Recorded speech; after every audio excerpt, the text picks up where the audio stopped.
Sabi ng matatanda tuwing Biyernes Santo, sa araw na ito, ang mundo ay nagluluksa. Ang langit ay nakapikit at ang tubig sa dagat ay nagiging patay. Isang babalang ipinasa sa bawat henerasyon, huwag maliligo tuwing sasapit ang Biyernes Santo dahil patay ang Diyos. Narito ang isang kwentong kababalaghan na nangyari sa isang beach sa Batangas. Sa bayan ng Batangas, tila humihinto ang mundo tuwing Biyernes Santo. Walang ingay, walang tawanan, at higit sa lahat walang naliligo. Ayon sa matatanda, ang tubig sa araw na ito ay patay at anumang sugat o dumi na madikit dito ay hindi gagaling o kaya'y magdadala ng sumpa dahil patay ang Diyos. Ngunit para sa magkasintahang Andrea at Tomas, ang mga ganitong kwento ay kathang-isip lamang ng mga taong ayaw mag-enjoy. Tomas, tinan mo ang dagat po. Sobrang asul at walang tao. Solo natin ang pampang. Sabi ni Lola, magiging malansang isda raw ang balat natin, pat naligo tayo mayon, pero mas takot ako sa init na araw kaysa sa kwentong barbero.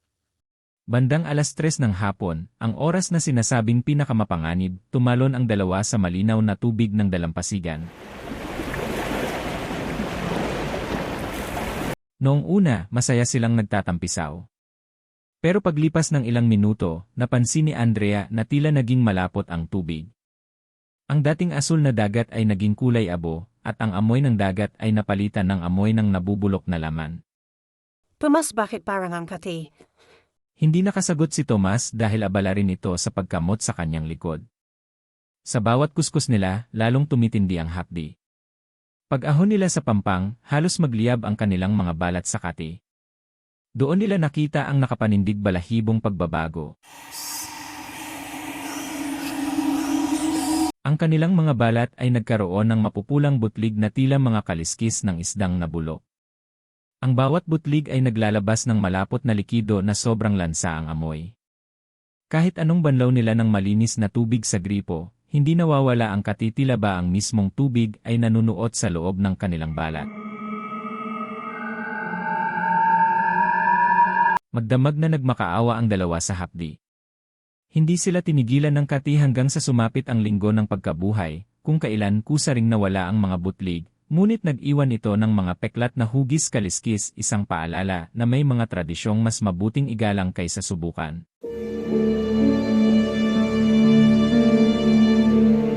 Lumipas ang ilang taon mula nang mangyari ang insidente kina Andrea at Tomas. Ang kwento ay naging isang lokal na alamat na lamang sa bayan ng Batangas. Ngunit sa panahon ng social media, ang babala ay naging hamon para sa mga naghahanap ng content. Pumatak muli ang Biyernes Santo. Ang sikat na vlogger na si Dexter the Destroyer at ang kanyang crew ay dumating sa bayan, dala ang mga mamahaling kamera, drone, at isang layunin ay debunk ang fake news tungkol sa bawal maligo. What's up mga ka-destroyer? Nandito kami ngayon sa Batangas Beach. Sabi ng mga matatanda dito, bawal daw maligo ngayon dahil Biyernes Santo. Pero alam niyo naman tayo, we destroy and magia.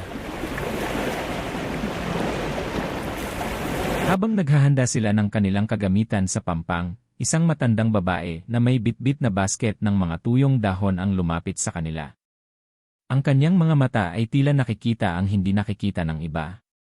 Mga anak, huwag niyo mituluyan. Ang dagat na yon ay hindi para sa mga buhay. Ito ay oras ng pagluluksa, hindi ng paglalaro. Tumingin si Dexter sa kanyang kameraman at mumisi. Lola, 2026 na po. Wala na pong naniniwala sa ganyan. Panoorin niyo na lang ang vlog ko bukas para makita niyong okay lang kami. Hindi na tinag ang matanda. Ang tubig ay tila salamin na yon. Kung ano ang itapon ninyo, babalik sa inyo ng 100 beses. Ang alat ay magiging apoy. Tinalikuran lang siya ng grupo ni Dexter, habang ang kamera ay patuloy na nagre-record. Grabe si Lola, blocking standard ang peg. Eksaktong 3:00 ng hapon, ang drone ni Dexter ay lumipad sa ere, kinukunan ang kanilang marangyang pagtalon sa tubig. Ang dagat ay kalmado at kulay asul. Tignan niyo. Napakaganda ng tubig. Walang sumpa-sumpa. Ang kanyang mga kasamahan ay nagtatawanan, nagsasaboy ng tubig, at gumagawa ng mga aesthetic shorts para sa TikTok.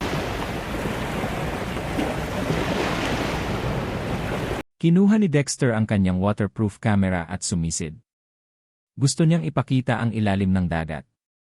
Ngunit sa paglubog niya, ang liwanag ng araw ay tila biglang nawala. Ang ilalim ng dagat ay hindi mabuhangin, ito ay puno ng mga mahihiwagang anino na tila sumasayaw. At sa bawat kumpas ng mga anino, isang mahinang bulong ang naririnig niya sa ilalim ng tubig, hindi galing sa tao, kundi galing sa kaluluwa ng dagat. Umahon si Dexter, humihingal. Grace, parang may narinig ako sa ilalim. Baka isdelam yun, Dex. Pero hindi nagtagal, ang tawa ay napalitan ng hiyaw. Ang asul na tubig ay tila naging malapot. Ang bawat hampas ng alon sa kanilang balat ay hindi na malamig, ito ay parang naglalagablab na asido. Aray, unhapdi, angkate. Tiningnan ni Dexter ang kanyang braso. Ang kanyang balat ay tila natutunaw, at mula sa ilalim nito ay lumalabas ang mapuputi, matitigas, at mababahong kaliskis. Hindi lang basta makati, ang bawat butlig ay tila may sariling buhay, kumikisay sa ilalim ng kanyang balat. Nagsimula silang magpanik. Nagsisigawan silang nagtatakbo pabalik sa pampang, ngunit tila ang buhangin ay humihila sa kanila pabalik sa dagat. Ang kanilang mga balat ay tila sinusunog ng hindi nakikitang apoy. Ang lansa ng amoy ay sumasakal sa kanila. Habang nagkakagulo, ang kamera ni Dexter, na nahulog sa buhangin, ay patuloy na nagre-record. Nakunan nito ang imahe ng matandang babae na nakatayo sa di kalayuan, seryosong nakatingin sa kanila. Ang sumunod na vlog ni Dexter ay hindi na tungkol sa pagdebunk ng Vlikia. Ito ay isang live stream ng kanilang paghihirap. Milyon-milyong tao ang nakapanood habang sila ay walang tigil na nagkakamot, ang kanilang mga balat ay dahan-dahang nagiging kaliskis, at ang kanilang mga hiyaw ng pagsisisi ay sumasabay sa lagaslas ng alon. Ang video ay naging viral, hindi dahil sa katapangan ni Dexter, kundi dahil sa katotohanan ng sumpa.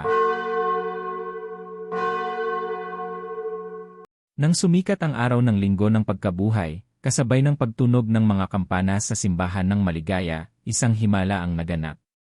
Ang hapdi na tila apoy sa balat ni Dexter ay biglang humupa. Ang mga malalansang kaliskis na tumubo sa kanyang braso at binti ay dahan-dahang natuyo at nalaglag, na tila mga balat ng ahas na nagpapalit ng anyo. Naiwan ang kanyang balat na mapula at sensitibo, ngunit ang nakakabaliw na kati ay tuluyan ng nawala. Gayon din ang nangyari sa kanyang mga kasamahan sa crew. Nakaupo si Dexter sa pampang, pinapanood ang mga tao na masayang nagtatampisaw na sa dagat dahil tapos na ang bawal na araw. Hawak niya ang kanyang kamera, ang kagamitang dati ay ginagamit niya para hamunin ang tradisyon. Ngunit ngayon, nanginginig ang kanyang mga kamay. Dex, i-upload na ba natin yung video na siguradong magbe-break ng records? To, millions na ang naghihintay ng update.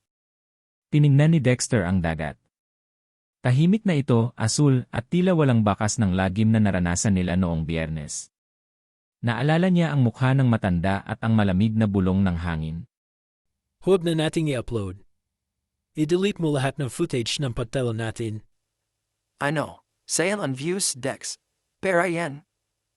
Hindi lahat ng bagay ay para sa views, at hindi lahat ng content ay laro-laro lang. Minsan, ang katahimikan ay hindi dahil sa walang kwento, kundi dahil sa pagdalang. Totoo ang babala ng matatanda. Hindi dahil may maligno o sumpa sa tubig, kundi dahil may mga oras na dapat nating kilalanin na hindi tayo ang sentro ng mundo. Simula noon, hindi na bumalik si Dexter sa paggawa ng mga myth-busting videos na nambabastos sa mga lumang paniniwala.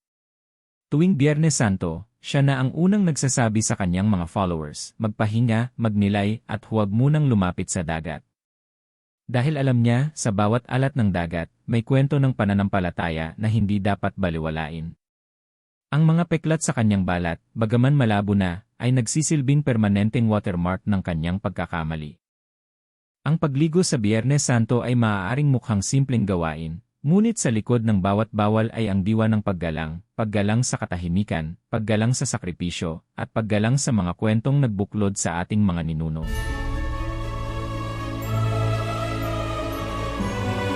Maraming salamat sa inyong pakikinig sa ating mga kwentong kababalaghan dito sa Jonas Mini Vlog. Kung bitin pa kayo, huwag kalimutang mag-subscribe at i-click ang notification bell para laging updated ka sa ating mga bagong upload. Kung mayroon kayong sariling karanasan na nais ibahagi, ay email lang sa email na nasa description. Baka ang kwento mo na ang susunod nating isasalaysay. Hanggang sa muli at magandang gabi.